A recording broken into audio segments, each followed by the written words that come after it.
All right, hello everybody, and welcome to the Early Childhood Physical Activity Workshop for the annual CACFP training. My name is Karen Brinkerhoff. This training will take about an hour to complete, and you will have some homework at the end, so make sure that you stay with us the whole time. Okay, so just a little bit about me so you know who's going to be talking your ear off for the next hour. I am a subject educator for the Child Care Council, and I've been here for just about 3 years now. I've been in the CACFP department for about 6 months.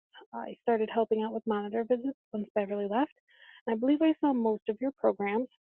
Now that we have hired on a full-time monitor, I am responsible for the new program signups.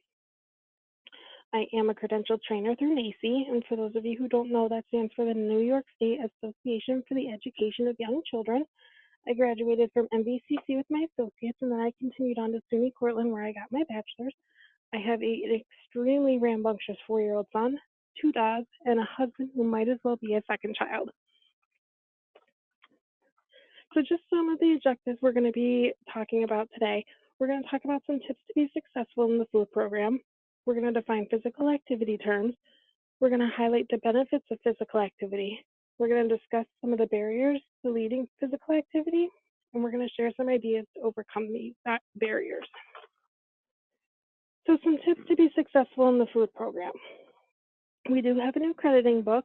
It's new as of June. It has a list of all the foods that are acceptable and not acceptable for the food program. If you would like a copy of it, please let us know. Processed meats. When your menus come into us, we are seeing way too many processed meats. These can only be served twice a week.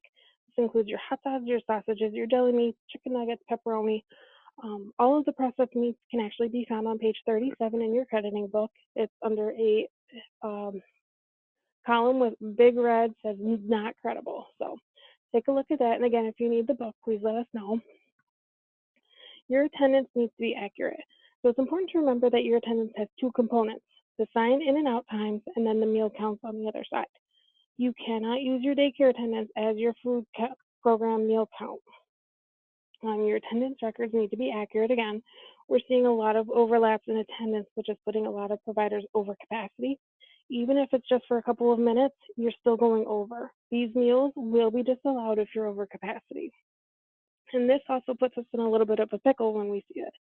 Do we let it slide, or do we let your licensor know about it? Please keep in mind, if we consistently see you being over capacity, we will notify your licensor and they will be coming out to check on you.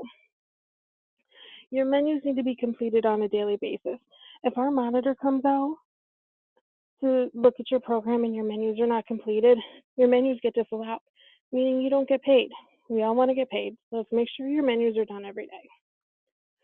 So starting soon, if your menus are not done in Kid Care by midnight, you will be kicked out. There's going to be more details to follow on this. We're still working out the kinks with everything. So like I said, more details on this will follow. You have to let us know if you're going to be closed. We are wasting a lot of time and resources when we come out to do monitor visits and you're not home.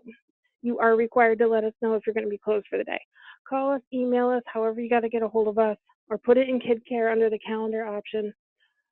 If you have a rotating schedule from week to week, if you only do, if you follow the school year calendar, if your days and hours change, if you go from doing weekdays to weekends, you need to let us know. When you sign up for the program, you actually agreed to do this. All of our contact information will be at the end of the PowerPoint, so you can write down our phone numbers and our emails then. Your enrollment forms also need to be up to date.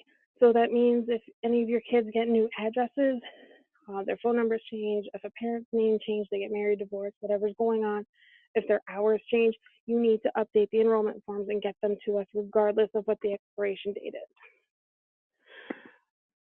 So the continuous agreement. The continuous agreement is something that you signed when you signed up for the program. So I'm just going to go over and read a couple of things that you agreed to when you signed up to participate in this program. So one of the things is you promised to attend the annual training, which you are already here. You are doing this, so you don't need to worry about it. You promised to serve meals that meet the CACFP requirements. You promised to maintain daily records. These records include menus, enrollments, and number of meals, sign-in and out time. You promise to let us know immediately if there is a change in your capacity, your location, your income eligibility, your phone number, your meals and snacks that you're claiming. Meaning if you signed up for the program and you were only doing a dinner and an evening snack and now you're doing day shift, you need to let us know that now you're serving breakfast and lunch. You need to let us know if there's a name change, if your hours change, the number of people that you have in your program, the days that you provide care, and any changes made by your licensor. So you also promise that you will make attendance records and menus available to the monitor when they come. You may only claim your own children if you are income eligible. So you need to be completing that income form. If you're not sure if we have it on file, give us a call. We will look and we'll get that straightened out for you. You promise to notify your sponsoring organization in advance whenever you plan on being out of the home during a meal service period. These meals will be disallowed. So if we come out there on a day you're supposed to be open and you did not notify us, we're going to start disallowing those meals. You promise to serve children meals who are enrolled in your program without regard to race, color, sex, age, or disability. You do have the right to terminate the agreement at any time without cause. You cannot charge separately for the meals and snacks because you are being reimbursed by this program. And if for some reason we come up with some sort of flyer or anything like that we want you to distribute to the parents, you did promise that you would do that as well. So in case you haven't met her yet, this is our new monitor, Lindsay. She comes to us from Head Start, Mohawk Valley Community Action Agency, and we're super excited to have her. Here's her picture, and her contact information will be at the end of the PowerPoint. So now on to the training. I have to give credit where credit is due. All of the information from this training comes from Dr. Diane Kraft. She is actually an adaptive physical education professor at SUNY Cortland, and I actually had her as a professor when I attended there. She is such a nice person. She's full of knowledge, and she actually responds to you when you send her an email. I sent her an email, and not only did she respond to me within a couple of hours, she also called me, and she was actually in Iceland when she called me. Yes, I said Iceland, like on the other side of the planet, Iceland. So, and she is totally the guru when it comes to physical education in the classroom. So if you ever have any questions that I can't answer, we can always reach out to her. So physical activity is defined as movement that increases heart rate and breathing above what it would be if a child was sitting or resting. So some examples include running, walking, crawling, climbing, jumping, and dancing. So play increases breathing, and ultimately our goal is to have 15 minutes of play for every hour of care. It's super important to remember that your skill level doesn't matter. To the kids, you're awesome. So some hints for leading physical activity. You want to make sure you have enough space for all children to play together. You want to lead physical activity frequently and make sure the children are not sitting for more than 45 minutes. Again, 15 minutes for every hour of care. You want to participate at your own comfort level, and you want to keep it fun, keep everyone engaged. Remember, to the kids, you are completely awesome, and they don't care how goofy you look. So active play is defined as large muscle movements that allow children to be able to run, skip, hop, jump without the limitations. If the children in your program are anything like my son, this is all they do all day, every day. Structured physical activity is defined as adult-led physical activity that promotes the large muscle movements and is designed so that all children are active participants.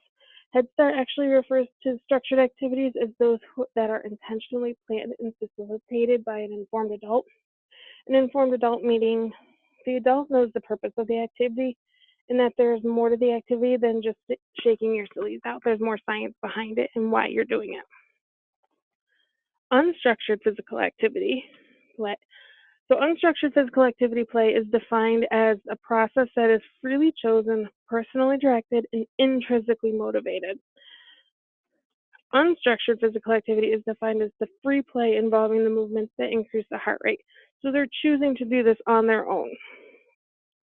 And again, if your children are anything like my son, they're choosing to run, skip, hop, and jump all day, every day.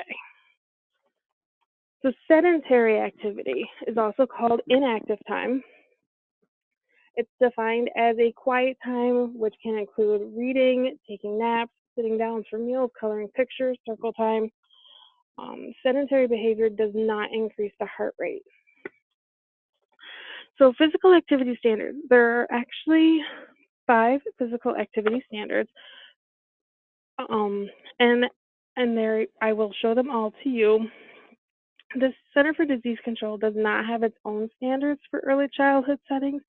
Instead, the CDC primarily refers to the national standards that are in the book in the bottom right-hand corner. So it's called Caring for Our Children, which is a federally funded joint publication with the American Academy of Pediatrics. And there's actually, like I said, the picture of the book in the bottom right-hand corner.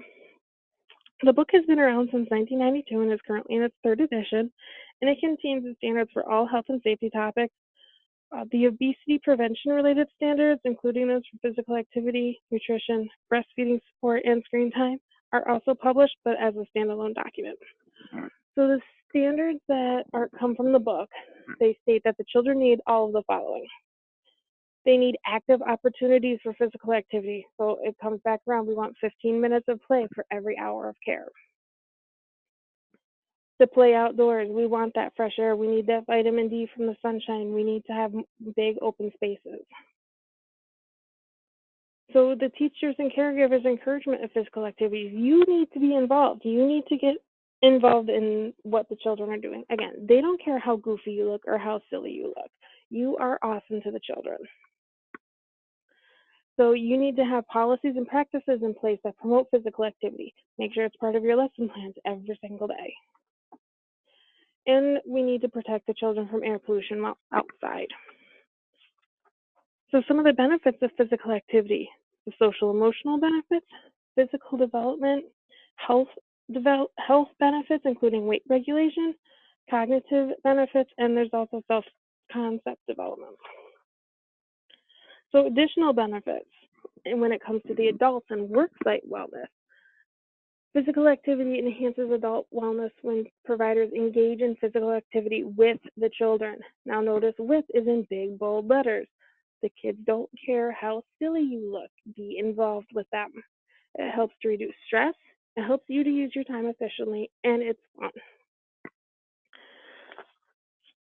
So here's a picture. There's a picture of 2 brains. The brain on the left-hand side is actually a picture of a brain of a child who's been sitting quietly for 20 minutes. There isn't a whole lot going on. There's not a lot of colors. The brain is resting, essentially. The scan on the right is a scan of a brain after a 20-minute walk. You see how much more active that brain is? There's a lot more colors. There's a lot more going on. And I even notice this with my own work ethic too. I feel much more motivated and attentive after I take a quick walk around the building. More colors means there's more going on in the brain. Now with this next slide, I'm going to throw some big sciencey words at you, and I'm going to apologize in advance for that. I'm also going to really hope that I pronounce everything correctly. So when you exercise, when you include physical activity in your daily life, endorphins are being released, which actually dulls the sensation of pain. Serotonin is being released, which enhances your mood, gets you in a good mood. Everybody likes kids who are in good moods. The blood flow to the brain is increasing, which is delivering more oxygen and nutrients. We got dopamine that's being released and improving motivation, focus, and learning. You got hormones that are combining with other hormones. They help to grow and regulate the brain cells. It helps improve mental clarity. You've got a whole bunch of other stuff going on, and it's important to make sure that you are exercising your brain. And actually, did you know that with physical activity, you increase your brain activity, which in turn reduces dementia? So it's pretty much move it or lose it kind of thing when it comes to your brain. So some of the perceived barriers to leading physical activity, these are things that we hear in the field a lot when it comes to physical activity. A lot of people say they don't have the space, the equipment, the funds. They've got a wide range of children, which we completely understand. You've got children in your programs from 6 weeks all the way to 13. You just don't feel comfortable leading physical activity. The privacy in a crowd, you don't want anybody looking at you. And some providers just don't have a lack of they have a lack of knowledge regarding physical activity. Don't let these excuses get the best of you. To kids, you're awesome. And if you would like the child care council to come out to your program and do some physical activities with you and the children, please let us know. We would be more than happy to come out there. So it's important to infuse physical activity throughout the child care day, include it in outdoor playtime, classroom time, indoor physical activity centers, adult-led physical activities, active transitions, and make physical activity the default activity. So these are some of the fundamental movement skills. So the locomotor skills, you're moving, you're running, you're walking, you're jumping, you're galloping, you're skipping. The object control, so you're controlling something, you're throwing a ball, you're catching a ball, you're kicking a ball, you're striking a ball, you're dribbling a ball. The stability is the balancing. Did you know there are actually 3 different stages to learning how to throw a ball? The initial stage is from about 1 to 3 years old. There's minimal power. The children are more pushing the ball than they are throwing it. Sometimes the ball will fall behind them. And again, that's from like 1 to 3 years of age. And then you have the elementary stage, which is from like 3 to 6 years old. There's a little bit more power behind the ball, but they're still kind of pushing it. The children are stepping with the same foot that they're throwing with. They are stepping with the same foot as the throwing arm. And they're kind of at the skill level where they're like, well, I don't want her on my team. She throws like a girl. One of those. And then there's the mature stage, which is not developed until about 6 to 8 years of age, which is the full follow through. They step with the opposite foot. There's a lot of power. They're throwing that ball from outer left field all the way up to home plate. And this is why we need to give children lots of opportunities to practice throwing. So the importance of developing these fundamental skills, again, it ranges from ages 2 to 7. They need extensive practice and the skillfulness related to physical activity participation. So the children need to practice. You think Tom Brady is just that good at football? Michael Jordan is that good at basketball? Or A-Rod is that good at baseball? No, they had lots of practice and opportunities to practice growing up. So this video here is actually a video of Dr. Diane Kraft, and she talks about how she uses items as a tool to help encourage physical activities. All of these tools are inexpensive, and she talks about how they're developmental for many different ages. So let's get this to play. I'm Diane Kraft, and I'm a professor of adaptive physical education at State University of New York College of Course. For the people who couldn't attend the sessions today, do you want to briefly describe what you presented about? Okay. I call the session Active Play, Fun Physical Activities for Young Children. And I presented a series of physical activities that use some inexpensive equipment, laundry baskets, pool noodles, hula hoops, roll tops, and are developmentally appropriate for young children. And had a chance to meet people with some of those activities too. And they're also inclusive. They work with children who are younger and older, meaning 18 months on up to 5 or 6 years of age together. I'm very much a proponent of inclusion. So what's your favorite game that you can play today? My husband's creation, Want to Fly, all-time favorite. If anybody goes to our activeplaybooks.com website, there's a video of it there. It's to get the children to run and run and run, because there has to be a sound educational reason for every physical activity. It's working on mature fundamental movement skills or cardiovascular or other endurance. So this one, you have plates with like vinyl plastic plates with pictures of flies taped to both sides. And then you have a cool little cut in half. So that's the fly swatter. And some of the children drag the flies that have cords attached to them, running around the space, dragging the flies. And others are running around after them with the fly swatter, trying to swat the fly. It's a great hit because it's one of the very few times in our society we say it's okay to hit something. And children get really motivated when they can hit those flies. But for those who, for ethical or religious swatting the fly, we put pictures of drums, snare drums, outside, and soon it becomes a drumstick. Now it's beat the drum, and it works out great. So that's a favorite. I've seen children do it by choice for about 25 out of 30 minutes, running, stopping for a moment, switching, dragging to water, running some more. It's a winner. So what's one piece of advice that you could give parents or teachers about encouraging active play? Make it fun, because that's the biggest motivator to children. And then to develop really appropriate activities.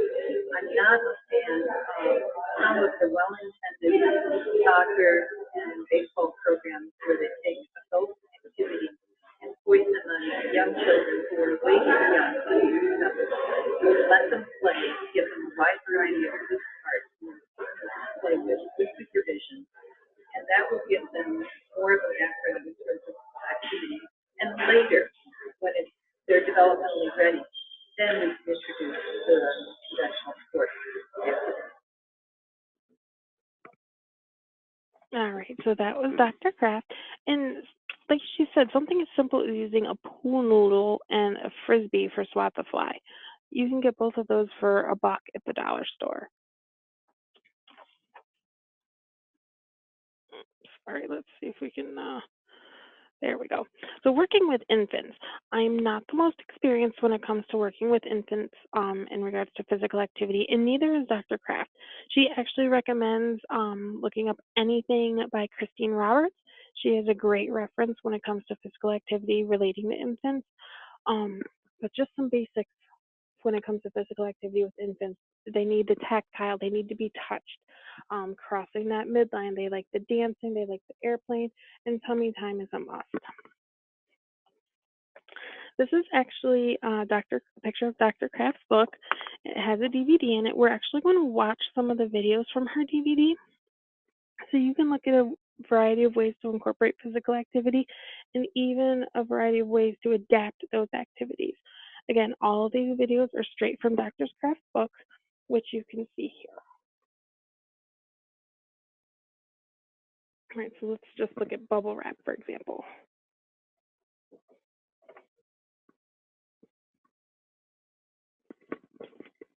Does anybody know what this is called? Bubble wrap. I'm jumping. Would you jump, please? Really nice. Open your arms and jump high. Jump and run and pop all the bubbles. This is a great way to have children practice the fundamental movement skill of jumping. Prompt children to bend their knees and lift with their arms as they jump. Help them with the rhythm of jumping by playing lively music with a clear, even beat. For safety, be sure all children move in the same direction and keep their mouths away from the bubble wrap.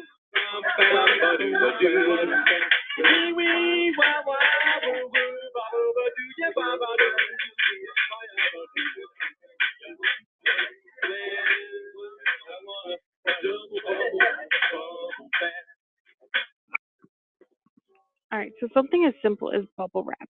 We get bubble wrap all the time. You order something from Amazon, you get that Primnesia, you don't know what you ordered, you get bubble wrap in your package. Anything off of eBay, you're getting bubble wrap in your package. You can even go down to the post office and just buy a roll of bubble wrap. Kids love bubble wrap. All right, so let's look at another one. This is a fun one. Clean up the floor. My son actually really likes this one too.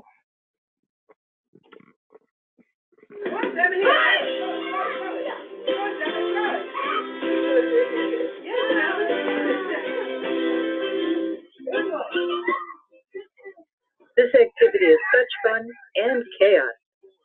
In Clean Up the Floor, children on each side of the barrier try to throw all the socks over to the other side. Use at least 5 pairs of socks per child to keep this activity going a long time. Make the barrier by throwing a sheet over a rope stretched across the room. If we had taped the ends of the sheet to the rope, it would have helped keep it in place. These children range from 15 months to 7 years of age. Some are accomplished throwers already. Others are just dropping socks over the barrier and will begin actually throwing when they're a little older. It's great that they are all able to play this activity together. Prompt children to first bring the socks back by their ears Then step forward with the foot opposite their throwing arm as they throw. Toddlers, who don't understand what barriers are, will likely move around and under the sheet to get socks. That's fine, as long as they still participate. Cleanup after this activity can also be a fun game. Place a basket in the middle of the room and see how fast the children can find all the socks and throw them into the basket.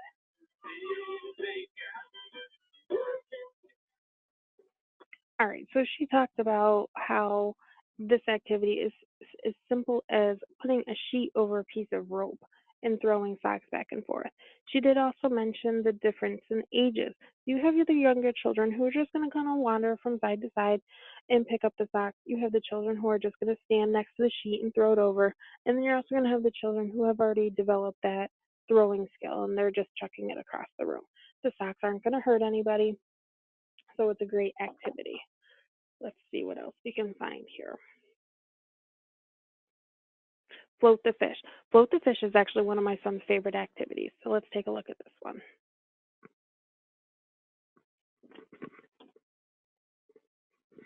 There's no water. They're gonna die if we don't get some water in there. Okay.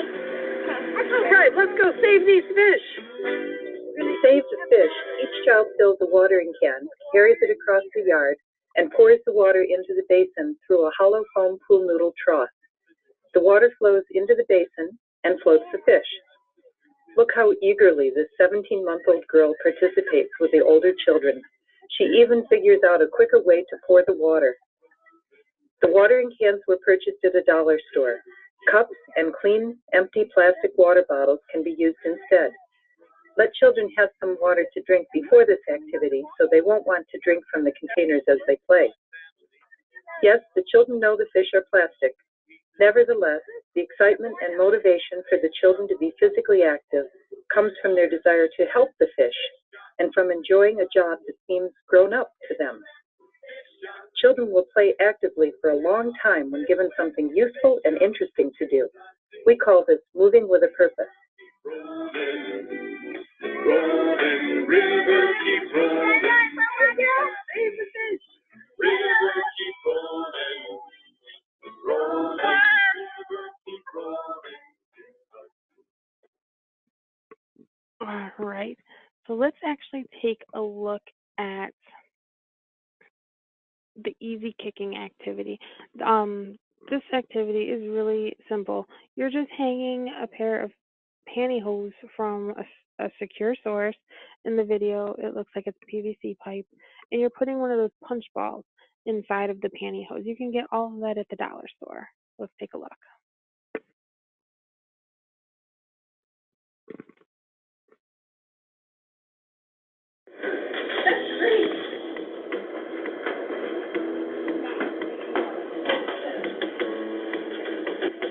Make a kicking target from a punch ball balloon inflated inside the opening of a pair of pantyhose.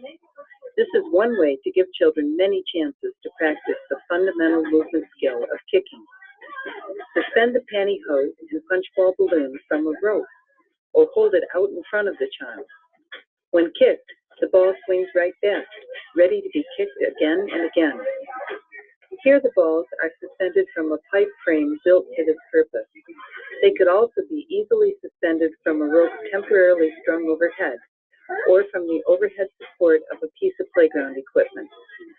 For some variety, place targets to knock over, such as empty 2-liter plastic bottles, in front of the suspended balls. Oh, look at you go. Very nice kicking. Kick again. Very nice. Good hard kick. Yes.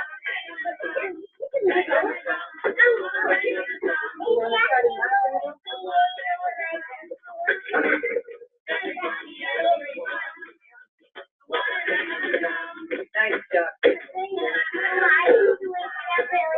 Yeah.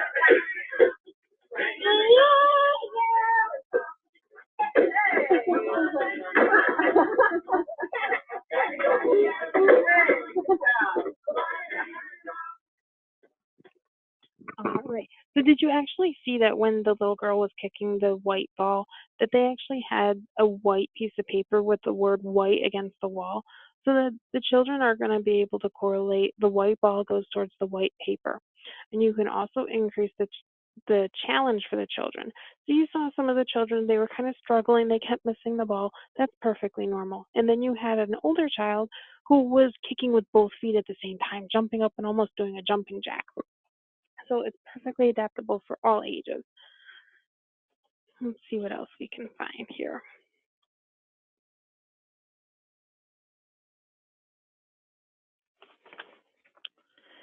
The newspaper toss. This one is actually a lot of fun. I did this when I taught the training in person. Even the adults loved doing this. Let's take a look at this one.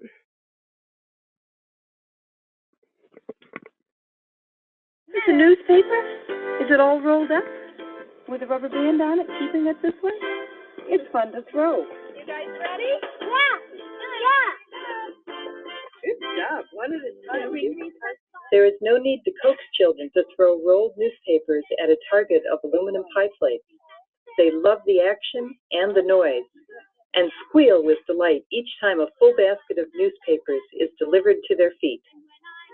5 rolled papers per child will give them plenty of throwing practice before it's time to empty the basket that's under the target. The papers are made from a few sheets of newspaper, folded to a convenient size and rolled. We found that rubber bands can break and come off the papers during this activity, so now we tape the rolled papers in place. For easy setup and knockdown, this hula hoop is held in place with sections of a flat foam pool noodle wedged into the side holes of the basket. Another approach is to hang the pie plates from an overhead support and place the basket underneath to catch most of the papers. We experimented with barriers. The ones we used in this activity were not very effective. A rope strung between 2 supports, draped with a sheet, works well. Angle the barrier so younger, less skilled throwers can stand closer to the target. More skilled children can practice from the end of the barrier farthest away from the target. Watch the children throw. Prompt them to do the following. Bring the newspapers back by their ears before throwing. Step forward with the feet opposite their throwing arm. And follow through by bringing their arms down diagonally across their bodies. These suggestions will help them develop their throwing skills. Dump it out again. Bring them back and dump them.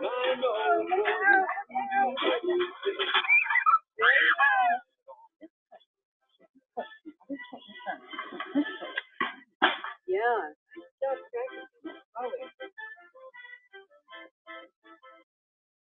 All right, so you heard what she said. There was a trial and error. They used rubber bands as the item that they used to tie the newspapers, and they kept breaking, so then they decided to tape them using barriers so children can push to see how far that they can throw the newspaper. You don't even have to use newspapers. You can use a pair of socks as well. So let's see what else we can find here. Sock the cans. This is actually a really, really fun one. I made this for the training that I presented. And again, the adults had so much fun with it. A barrier, some cans. It's so much fun. So let's take a look at this one. Come on over, let's get started. Okay, I'm ready. Pick up the sock that you want, stand behind the barrier, and throw as you can. Oh, you got it. Good for you. Good job, Riley. Children love throwing at the cans in this activity that's reminiscent of a carnival arcade game. The row of cans set themselves upright when the strings underneath are pulled. Children stand behind a barrier and throw soft objects, such as fluffy balls and socks, to knock over the can. When all the cans have been knocked over, let the children take turns pulling the strings to reset them. Freed from having to reset the cans, the adult supervising this activity can give prompts to help the children improve their throwing techniques. So all that they used for that activity was a piece of plywood, some string. They put some rocks inside a couple of bottles with the lids on them, and the cans had tape over them. So you use socks, you can use bean bags, you can use pantyhose full of rice, anything soft that can knock those over. They make the noise, the kids get excited. The bottom of all of the cans and bottles have a hole with a washer in them. You pull the string and they set themselves back up.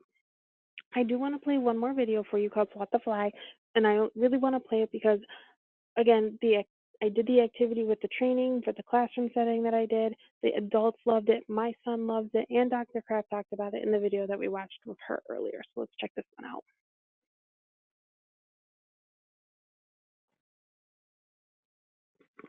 See the fly? There's one on this side too. And this is a pool noodle, but you know what? Now it's fly swat. We're going to swat the fly. Run! Get him, Shaylee! Get him! Here you go. You want fly or fly swatter? Okay. Here we go. You want to run with the fly? Run, Shaylee! Run, Shaylee! Run!